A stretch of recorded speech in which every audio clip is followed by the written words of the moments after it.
Perayaan Hari Ulang Tahun ke-80 TNI bakal berlangsung di Monumen Nasional Jakarta Pusat Minggu 5 Oktober nanti. Nah, hari ini TNI mematangkan persiapan seperti parade drum band dari Akademi Militer hingga defile alutsista. Itu dia saudara, Presiden Prabowo Subianto akan menghadiri peringatan puncak perayaan Hari Ulang Tahun TNI.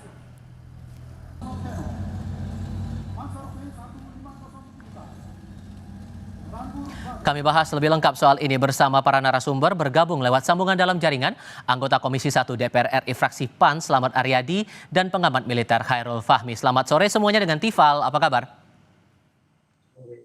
Selamat sore, alhamdulillah baik. Terima kasih semua sudah bergabung dalam diskusi kali ini.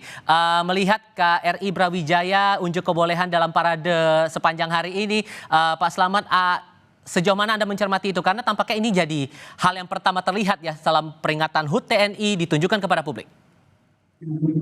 Ya, tentunya kami sebagai warga negara Indonesia hari ini merasa bangga melihat parade kapal perang yang ditunjukkan di acara HUT TNI yang ke-80 ini.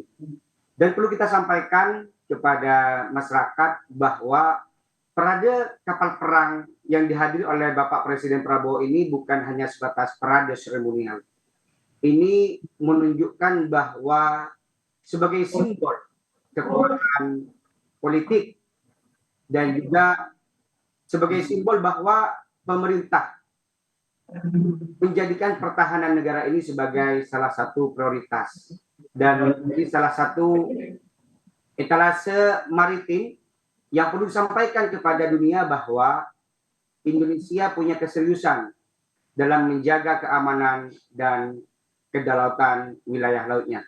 Tentunya ini pertama kali yang ditunjukkan di Indonesia.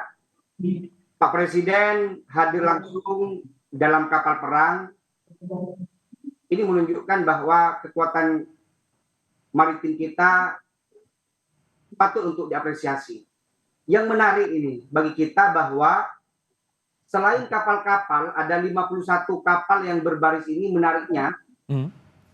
Ada interoperabilitas yang kita tunjukkan bahwa bukan hanya matra darat, matra laut, matra udara yang hadir. Kita lihat ada KKP, ada Basarnas, ada Bakamla, dan banyak lain dari unsur instansi. Jadi tentunya kita melihat selain menunjukkan parade kapal perang ini, di hari ulang tahun TNI yang ke-80 ini, TNI menunjukkan bahwa sinergi kolaborasi yang dibangun dengan lembaga dan instansi terkait dalam negeri ini memiliki suatu keseriusan yang patut kita apresiasi. Tentunya Bang, ini kita sebagai anggota Komisi 1 terus mendorong bagaimana kolaborasi ini terus terjaga dan terus dikembangkan. Mas Khairul Fahmi juga menangkap hal yang sama bahwa ini tampak untuk menunjukkan kebutuhan kekuatan pertahanan maritim kita sudah cukup untuk saat ini. Iya,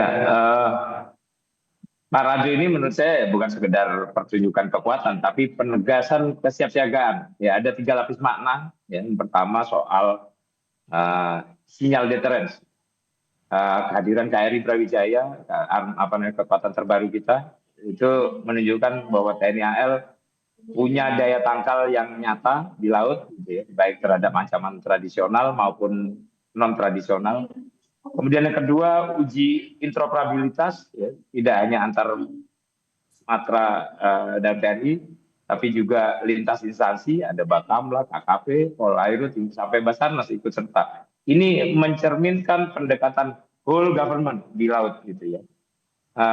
Ketiga, ini membangun kepercayaan publik, rakyat bisa menyaksikan secara langsung kekuatan maritim kita siap digunakan, ya baik untuk perang, patroli keamanan maupun misi-misi kemanusiaan, termasuk untuk penanggulangan bencana. Ini saya kira penting. Dan kehadiran Presiden itu saya kira bukan hanya seremoni, tapi juga bentuk inspeksi langsung ya. Dari kapal komando, Presiden bisa menyaksikan manuver kapal permukaan, kemudian ada kapal selam yang tampil, kemudian juga ada operasi penerbangan laut.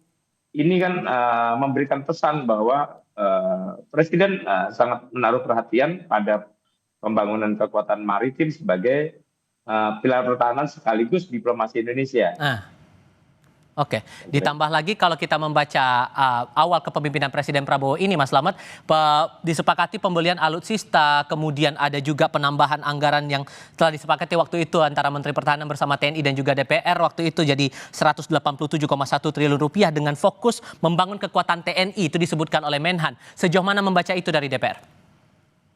Ya, kita melihatnya dari sisi anggaran bahwa kita melihat dalam isi pidato Bapak Prabowo Subianto dalam rapat APBN tahun 2026 bahwa beliau menyampaikan ada 8 agenda prioritas yang menjadi konsen untuk APBN tahun 2026.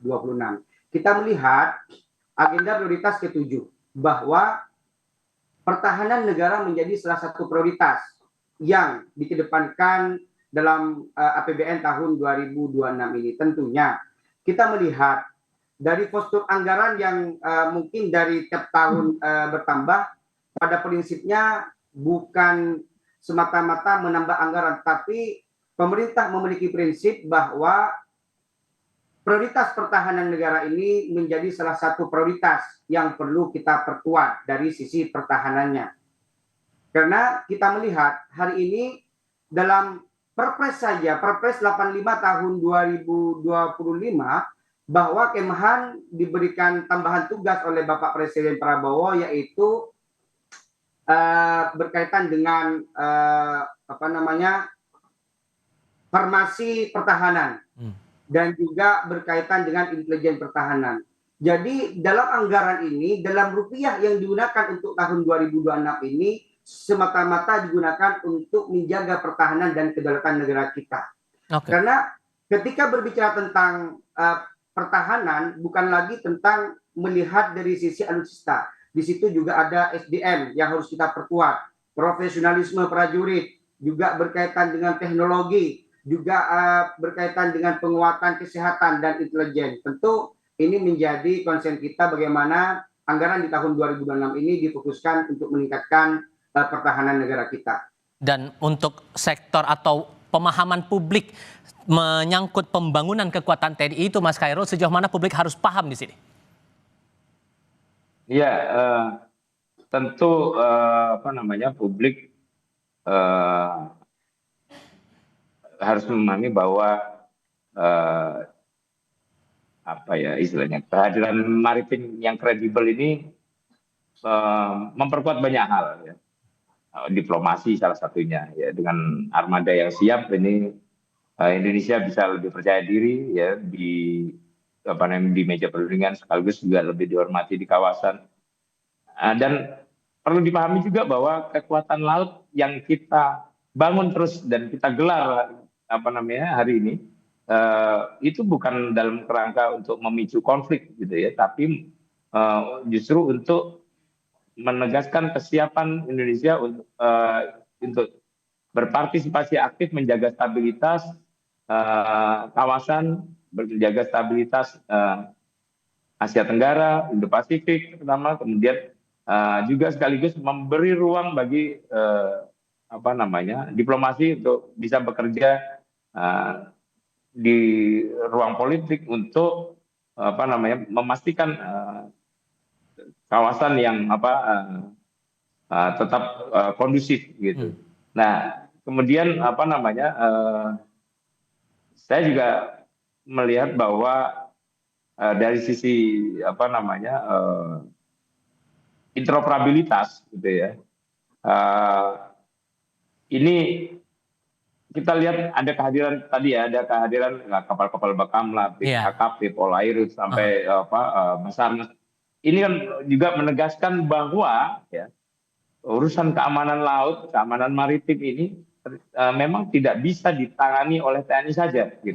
Artinya ancaman di laut itu sifatnya campuran, ada ancaman militer, ada kriminal, ada bencana, ada isu ekonomi juga. Nah, kita publik mestinya bisa memahami bahwa hari ini kita melihat bahwa semua unsur bisa bergerak dalam satu formasi, satu komando tanpa saling mengganggu, dan masing-masing fokus mengerjakan urusannya. Baik. Gitu. Oke, ditambah lagi selain mengajak publik memahami konteks pertahanan kita, Mas Slamet, dengan menjadikan Monas sebagai etalase untuk peringatan HUT ke-80 TNI kali ini seperti upaya untuk mendekatkan antara TNI dengan masyarakat, dengan terutama mengenalkan alutsista sebagai bagian dari pertahanan negara kita. Sejauh mana Anda membaca hal itu?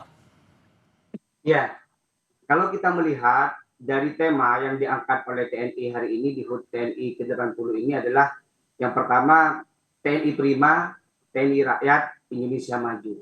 Jadi ini ada komparasi antara kekuatan militer tapi juga tidak menyampingkan bagaimana bersatu dengan masyarakat. Karena kekuatan militer tanpa didukung oleh rakyat artinya ini menjadi satu kesatuan untuk menjaga pertahanan kita, sehingga kita melihat parade yang diselenggarakan di Monas ini, saya mengapresiasi bahwa TNI sudah menjawab, sudah hadir di tengah-tengah masyarakat untuk memberikan suatu jawaban bahwa TNI ini bagian dari kekuatan untuk rakyat dan masyarakat Indonesia. Dan dengan semangat untuk memperkuat pertahanan kita, pembelian alutsista sedang dimaksimalkan juga lewat penambahan anggaran ini, Mas Khairul. Yang perlu dipahami juga soal pertahanan kita ini kemana lagi arahnya untuk prospek kita ke depan? Iya, dari sisi pembangunan kekuatan saya kira ada 4 hal utama ya. Pertama, kesiapan alutsista, kapasitas kapal dan pesawat ini harus dijaga. Kemudian yang kedua, ketersediaan amunisi dan torpedo ya cukup misalnya gitu ya. Kemudian yang ketiga, sistem C4ISR yang terintegrasi supaya semua institusi yang terkait dengan keamanan laut ini juga punya gambaran situasi yang sama secara real time. Kemudian kemandirian pemeliharaan ini juga tidak boleh dilewatkan gitu ya. Ini supaya kita tidak terlalu lama bergantung pada galangan kapal luar negeri. Ya. Nah, saya kira terkait dengan anggaran, mestinya ada prioritas juga ya dalam penggunaan anggaran pertahanan 2026, terutama untuk TNI AL, khusus dan TNI secara umum. Fokus utama mestinya juga pada pemeliharaan dan kesiapan. Jangan sampai kapal itu atau alutsista lain yang dimiliki oleh di tiap-tiap matra ini ada di daftar inventaris tapi tidak siap operasi. Oke. Artinya ada rencana rekapitalisasi, pengadaan alutsista baru, kemudian modernisasi alutsista yang existing gitu ya. Tapi penting juga investasi pada alutsista yang sifatnya patroli pengawasan gitu ya, supaya pengawasan darat, laut, udara kita menjadi lebih efektif. Oke, sudah kami tangkap poinnya di situ. Pak Khairul Fahmi, Mas Slamet, terima kasih banyak sudah berdiskusi bersama kami hari ini. Sehat selalu semuanya. Selamat sore.